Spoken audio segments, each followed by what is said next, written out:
Hi y'all, I'm Allison. Today we're continuing on to the third stop in Weyward by Emilia Hart.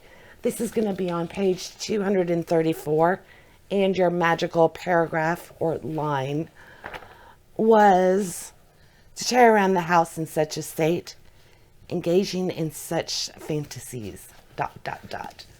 If you have not reached that point in the book, then you are going to sadly gonna want to back away from this one. Either go to the first video, which is where we began, or backtrack to the second stop, because I am about to move into the other room, open my book back up, start reading, spoiling and speculating as I go to see if, what I think of this book. Now, before we do that, though, let's go over a little bit of what's happened, because there were some new revelations brought by y'all that I completely missed. For example, I'm guessing, I'm going to say your name is Breaky. That's how I'm going to pronounce it. And I hope I'm right. If I'm not, then please correct me. So she is joining us for the first time, happened upon us by chance, and I'm so glad you're going to join in with all of our little fun that we're having. And she noticed something that completely went right over my head, because I never pay attention to the top of a chapter. And set in Violet's portions, there is the damselfly, Altha, we have a crow, and Kate has a bee on the top of their headers. I never noticed that. Yeah, I'm sure I saw it, but I didn't make the connection that it was, significant to each timeline. So that is cool. Thank you for pointing that out. That kind of ties into something that Carol Leathers pointed out. Because I had mentioned in the first part with the crow, when Kate and her dad were crossing the road, I think she was going to school, and her dad ended up getting hit by the car. And I was wondering, well, was the crow trying to save her from harm? Was it trying to get her out of the road, or was it enticing them back onto the road? I never bothered to check if she was doubling back or not. So anyway, I wanted to know what the crow's part was in that accident, if there was one. And Carol also noticed that the crow's cry is kind of what set off the stampede of the cows, which is what Altha's on trial for. So, are these crows good, bad? I don't. I'm curious, and Carol is too, if there's a correlation between the crows and what's happening. So with the crow being in Altha's chapters, is the crow like looking for retribution against men based on whatever outcome happens at Altha's trial, which I'm assuming is not going to be good. We know our characters are just waiting for trauma. So I can't see how Altha's going to get out of this trial as innocent. She's going to be persecuted. I'll be shocked if she's not. I hope she's not, but I don't see any other way this is going to play out. So is there something to the crow? Although the crow wouldn't be acting on Altha's part, because the stampede is why Altha's in trouble. So was it related to Altha's mother or the friends that were persecuted as witches? Because that caused Altha and her mom to kind of go into hiding. I don't know. Maybe I'm looking too deeply. We will see. I suspect, hopefully, we're going to start getting some, answers in this thing, because we've only got one stop left after this. And Altha's storyline is still my favorite, and it seems to be with everyone who has chimed in on the comments so far as well. I'm still not connecting to Kate, and I know I'm not the only one. And it seems like Violet, everybody's kind of looking at her stuff as like, although her intrigue level has gone up since, we've discovered what's going on at the estate, the mansion with the bug wings and everything, which I thought was really cool. I don't think I really touched on that during the last video, but the more I thought about that, that was quite unique. I've never seen that done, the dust from all the wings. And I can't imagine the torment that having that many bugs in your house. Yeah, so I would bet that's Frederick up there, holed away in the study, hiding from these bugs. And I would assume he's been tormented by them for years. I don't know. I'm looking forward to get some more insight into that today, which I'm sure we will, right? So yeah, we'll see if the timeline jumping is still an issue for me today. I'm glad to know I'm not the only one who's getting, pulled out of the story by that. And again, I wonder if that's because the content warnings, we kind of know what's coming and we're just kind of waiting for that other shoe to fall. That might be it. It's like, okay, can we just hurry up and get all of the bad out of the way so I can see what's going to happen? I know it's coming and I don't want it to happen. So that probably is a big portion of my disconnect with the time jumps. I don't know. We will see. All right. I am going to go get comfy in the other room. There is no snow. It went away that same day. We are still really cold. I think we're 20s. And I don't think we're really going to get out of that. But tomorrow we're going to be like 54. So I'll take that. We've been hovering in the like 11 and 12. And that's during the day, not just nighttime. That's just way too cold. All right. I'm going to go get comfy, get started on this, and see what happens today. Oh, before I do, because, there's always something. Today is Wednesday, the 17th. So this video will be going up on Thursday, the 18th, and then the intention was on the 19th that I would spin the wheel, to find out what our 3 options are for February's Buddy Read. I don't know that, honestly, I'm going to be able to get that video done in time to go up on Friday, because the submission portion of it actually ends today while I'm, Wednesday. And I thought Thursday would be enough time to get that video done to upload it so y'all can see which books the wheel has chosen so we can start our voting process. But realistically, I don't know if I'm going to be able to get everything edited and done on time, because that spinning video is actually a lot more involved than you would realize. I got to research every book, grab the graphic. There's a lot to that one. So if it doesn't go up on Friday, it will go up on Monday, which would be day after our last stop for this one. So either Friday or Monday will be when I will be spinning the wheel to find out. Okay. I hope that wasn't too... my brain's a little all over the place still. It's early in the morning. I've got a very busy day ahead of me. So I've got to do this morning. Otherwise, it's just not going to happen. All right. Enough of my rambling. I'm going to go to the couch, start reading this. I will see you in just a moment. Okay. Oh, you can't see her.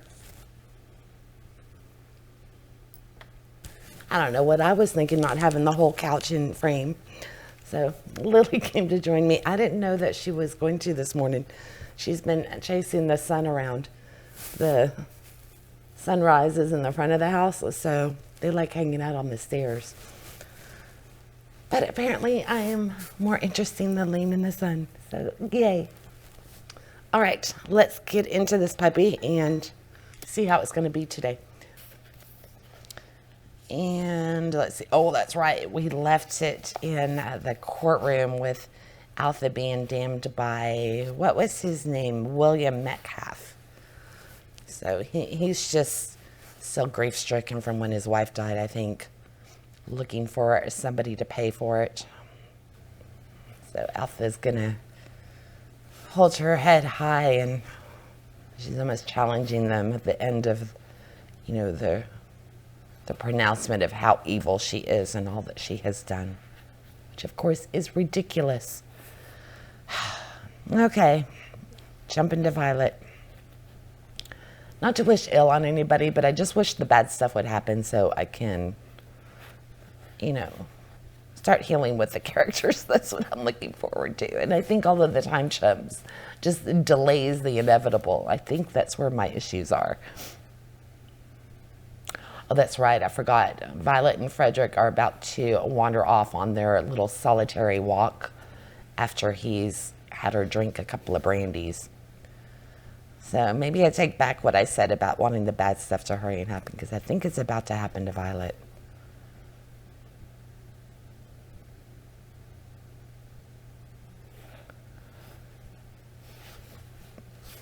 Wow. Ugh.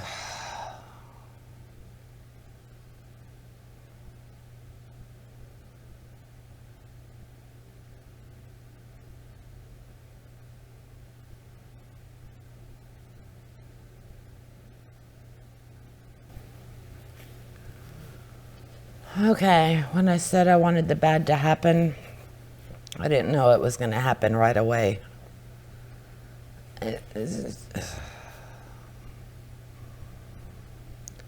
Of course, Violet was just raped by Frederick.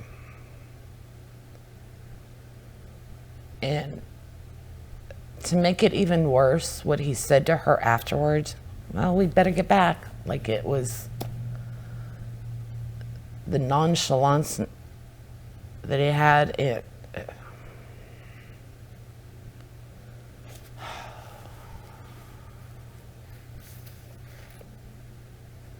I don't even know what to. Now she's focusing on the broken locket. You've rather worn me out. I trust you enjoyed yourself. Did he not even realize? I would say that proves how many times has he done this? That consent isn't even a word he probably even considers.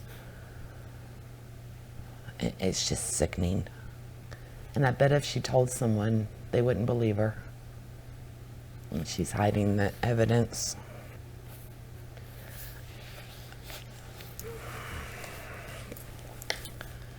Okay, so Frederick has left for London. And she's obviously not going to tell anybody. I wonder if she will tell her brother eventually. Leaving all of that aside, with her rape,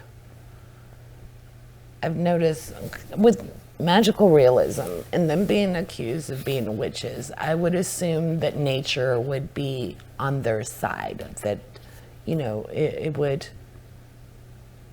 look out for them, if nothing else. You know, they're going to have this connection with nature. But unless I'm reading it wrong, it seems like nature might be working against them, or is it warning them? Because, you know, the crow and Kate was crossing the street with her dad, and then her dad died. And then the crows with the stampede, and, you know, Altha's on trial. And now and now Violet, she's got that midge bite on her face, and normally she's never bitten. I wasn't paying close enough attention. I didn't know to watch for that. So I wonder at what point, I don't remember when she got that bite mark. But wouldn't, you know, it seems like it's turning on all of them instead of, you know, being like a guardian or a protecting force in their life. I hope I'm making this clear. And do y'all get that feeling from it as well, or is it just me? Okay, we're back on Kate, and I don't like Kate. You know, she did the right thing by getting away, but why wasn't she thinking of finances before this point? I mean, it's been months, right, since she left, and, you know, she's down to almost nothing, and she hasn't done anything to secure income. I don't know. I just have very little patience with Kate. Yeah, the bills are starting to be marked as urgent. You know, her bills are way past due. That's another thing with these time jumps. It feels like it just brought the story to a screeching halt, because we've got Violet, who just went through this whole horrific ordeal, and now we're immediately on Kate reading a gardening book and going, I might need to pay my bills and get a job. I just get, it's funny, when I'm reading the book, I get very frustrated by it. But yet, due to my video scheduling and everything, I read and edit it all on the same day. And then in the morning, I finish up with all of the descriptions, thumbnails, all that stuff. And then I publish it at noon. And then during that day, the same day it goes up, I try and, keep up with the comments and everything. So I don't touch the book for probably a good 36 hours or something like that. And then I wait until the next day and I do everything. So that's my reading and video schedule and everything. So when I'm reading this book, I get frustrated with it. And it's like, oh God, really? And I can't wait to reach the stopping point so I can put it back down again. But in the interim, while I'm editing the video and discussing it with y'all, then I get reinvested in the story to where by the time I sit down with it, it's like, okay, yeah, I can find out what's going to happen next. And here I am. I think I've only read like 3 or 4 pages, and I'm like, I'm already frustrated with it. So I don't, yeah. And it's a shame because I think there's a really good story here. I just don't like the way it's laid out. Okay, I'm gonna be here all day and I don't have time for that. Okay, so Kate here's a crow, so we'll see if something bad happens to her. Who was it? I think it was Carol that thought maybe the crows were, it's like part of a curse. So maybe that's Altha or her mother. Is there a curse? Okay, that was odd. I guess she was calling all of the insects and everything to her whenever she touched the soil with her bare hand. Okay, so it's made her curious as to the witch legend of her family, I guess. Eleanor is a new name. Thanks to our magical paragraph, I know we're going to have letters regarding her. Speaking about Kate's trip to look up the family records. So Rupert and Elizabeth were only married 2 years before she died. And I think that's the age difference, right, between Violet and Graham. And what was there was something about maybe she didn't die in childbirth. I don't know. I'm just going to keep reading. I don't know why she felt the need to cut off all of her hair. And I'm wondering if she's attributing the differences in her body and everything to her pregnancy. I wonder if that was actually from the insects, that she's now armored and ready. If they kind of, toughened her up a little bit. Okay, so I wonder if she cut her hair to look like Violet's. If Violet had done that. You know what? Altha can't die because she's got to have a kid. Otherwise, this family line dies out because she was an only child, right? So I wonder if she's going to escape somehow. Yeah. As we know, our Roman folk in particular are at great risk from the devil's temptation, being weak in both mind and spirit. Blah, blah, blah. The ignorance. Okay, wait, are they actually going to declare her not guilty? Because saying he was trampled to death by his cows, but neither witness to the death gave evidence to suggest that the accused uttered an incantation to compel the animals. And Daniel described a crow tormented the animals and drove them into a frenzy. That crows are common and they can be violent in their interactions with other animals and humans. The accused was not brought to touch the corpse, so I don't know if he bled it or touched. The court, aided by the doctor, has examined the accused's bodies for the witch's mark. None was found.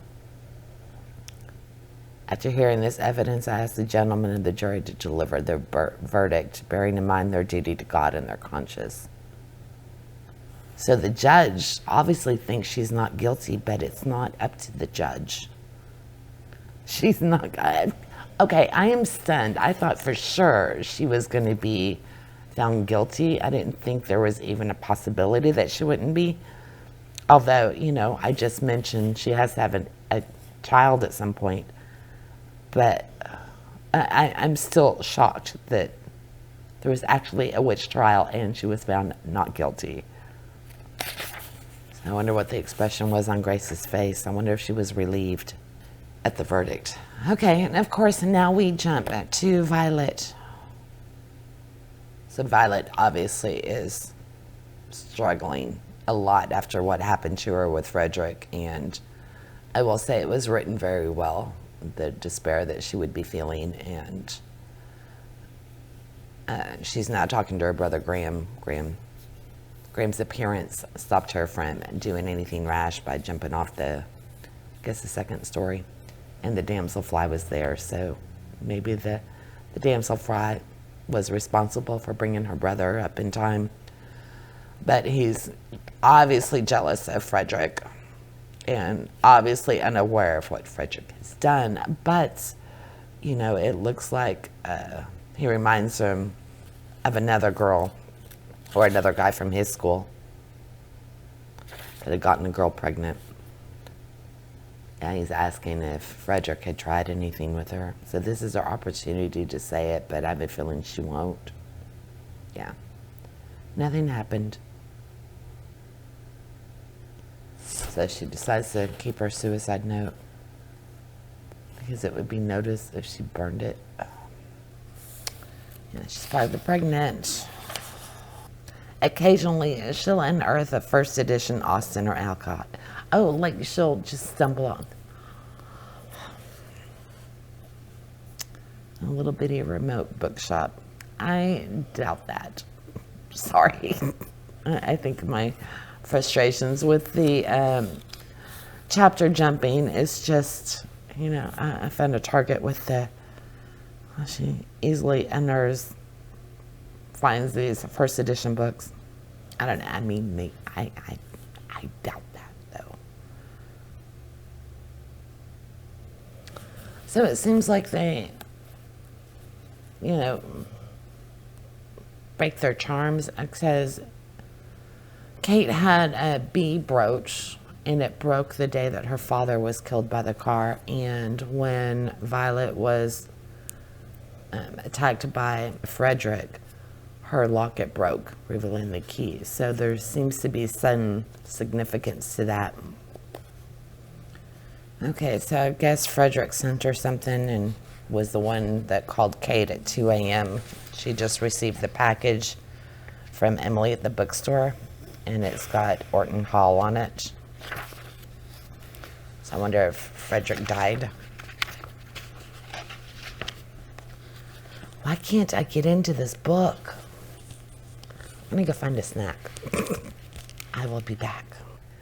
I'm back, obviously, and ready to go back into it. So we're jumping over to Altha once again. That was cool. The man who came up and gave her the pouch of gold. Surprised by that. I'm glad he spoke up and saved her, even if he let the woman who helped his own wife be hanged as a witch. Apparently the locals ramshackled her house. Is that the right word? That's true. The villagers could take matters into their own hands despite the verdict.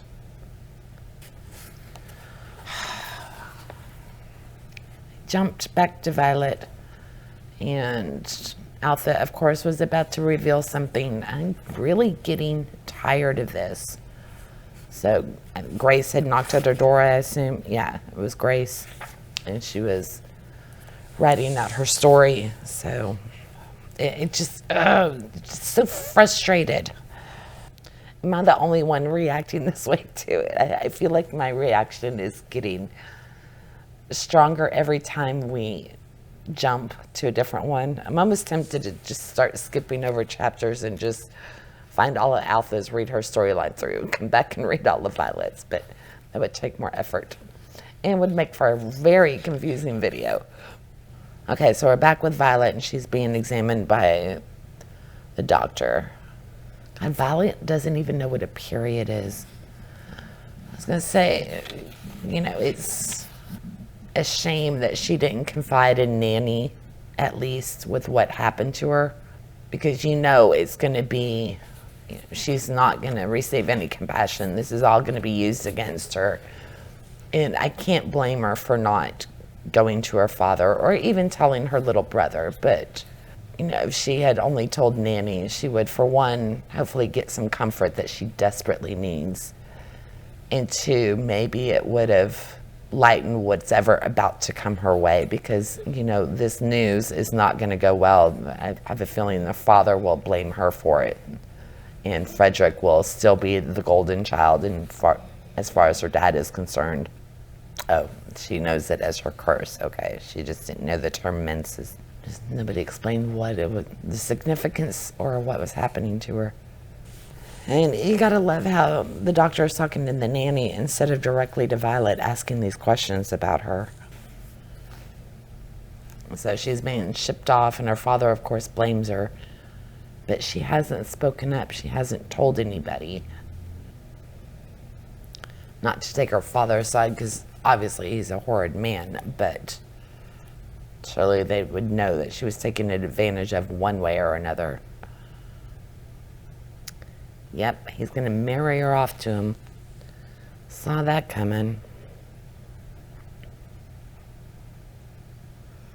Yep, I knew it. Frederick's saying that she was the one who wouldn't take no for an answer. So she's been banished to the cottage, which might turn out to be a blessing. And we're now on part 3. Jumping back to Kate. Okay, so the Viscount's been moved to a care home, and they're clearing out the hall. And Kate has a box of books. I wonder if it's like diaries and stuff from Violet and what's her name, Altha, because Altha was writing everything down. And I know thanks to the magical paragraph, we got some letters coming up. I am looking forward to reading those. So it was Frederick that inherited the manor. Okay, so I was right about that, and that is, that's pretty cool. Revenge, the Mayflies. So I wonder, I don't think they actually have control over any magic, so I wonder if the Mayflies just did that of their own accord. Maybe we'll find out. I don't know, because we're back at Altha again. Okay, so Grace is coming to her wanting herbs or something to terminate her pregnancy. And while she's asking for Altha's help with this, she's also, kind of attacking her, saying, well, she was good at taking life, wasn't she? Talking about Altha's mom. So, when you're asking for something, asking for help like that, being snide, I don't think is the right approach. And it seems like Grace is hiding her own bruises and stuff, so she abused as well. Yeah, her husband's going to be a mean drunk. But I thought it was her husband who died. Oh, wait, this was at the beginning, right? Was this the letter? I'm confused. I think this was, this had to have been before, because Altha was saying she was writing everything down and that it all started here. So I thought we were in her present day. I really hate the format of this book. Okay, so she's mixing it up for Grace. So I would assume that Grace is trying to spare her child a life of being beaten like Grace is by her alcoholic husband. Now we're back with Violet. I just reached the magical paragraph, the letter. So Eleanor was Elizabeth's mom, Violet's grandmother. I don't even know what I think. I really want to like this book. And I think it's I'm not having it. By the time we've gotten to points where I should feel compassion for the characters, I'm just like, so, yeah, it's just, I don't, I'm going to think about it for a minute, and then I'm going to come back. Because right now I thank God I reached the end. And I feel terrible about that. I feel like I'm diminishing somebody's work. I do really appreciate her writing skills. I give her that. I just hate the constant jumping. It's so disruptive for me that I still don't like any of the characters. I'm not invested in anybody. I have no compassion for anybody, and I should be brimming with it. I mean, their plights are awful, and I find I'm getting annoyed with the fact that all of the men, all of the husbands, all the fathers are despicable, cruel, abusive men. It just feels like a trauma train. It's like, okay, how much trauma can we inflict on them, and how awful can we make the men in their lives? Now, granted, I know that not every man in this book is terrible, because, there was the guy on the jury, although he let the first woman die, no problem. He was accused of witchcraft. And, the judge definitely stood up for Altha during her trial by not just buying into the hype and condemning another witch to die. So, there are signs of good men in this book, but I'm just, by the time we got to Grace's husband, it was like, oh yeah, of course, he's another abusive man, because, that's all that they're ever going to react with or have any, life with. And it's just, I don't know. I'm probably in the minority, in my opinion. And of course, I would love to hear differing opinions. I think that always lends to great discussion, and, half the fun with books, especially with our buddy reads, is the discussion aspect of it. So, I hope I'm not ruffling anybody's feathers. But it's just, I was surprised that the abortion aspect, because we knew that content warning was coming, that is going to relate to Grace. I really thought that would be Altha's timeline, or even Violet's. Although Violet, we know she doesn't have any kids, so maybe she finds the recipe. But I forgot where I was going with it. So as far as Altha, I never dreamed that she would be found not guilty. I thought for sure that, she would be found guilty, but we would discover that she was already pregnant, and for some reason that they would allow her to come to full term and whisk the baby off, because we know that the family line has to continue for Violet and Kate to be related to her, because Altha was an only child. So I really thought that was the way that was going to go, and Altha was going to be hung as a witch. So I was very happy to see that didn't happen. Although, Altha's not guaranteed a happily ever after. So I don't know if maybe they'll come for her later.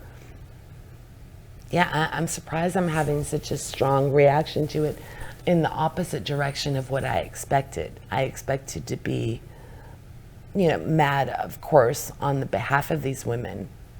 And I'm not saying for a moment that any of them deserve what happened to them, or that their plight isn't terrible or anything like that. I'm just frustrated by the book itself. I am not connecting with it. And I don't think I have anything else to add to it at this point. I am curious to discover what other papers, I want to know what Altha is writing. So I am still invested mostly in Altha's timeline. And I still don't care for Kate. I don't.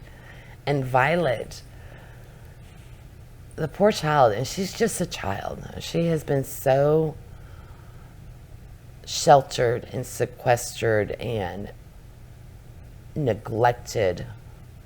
Nobody has told her anything or given her a chance at a real life. So my heart does go out for Violet. But by the time her story's unfolding, I'm just so fed up that it's affecting how I feel about that part of the story.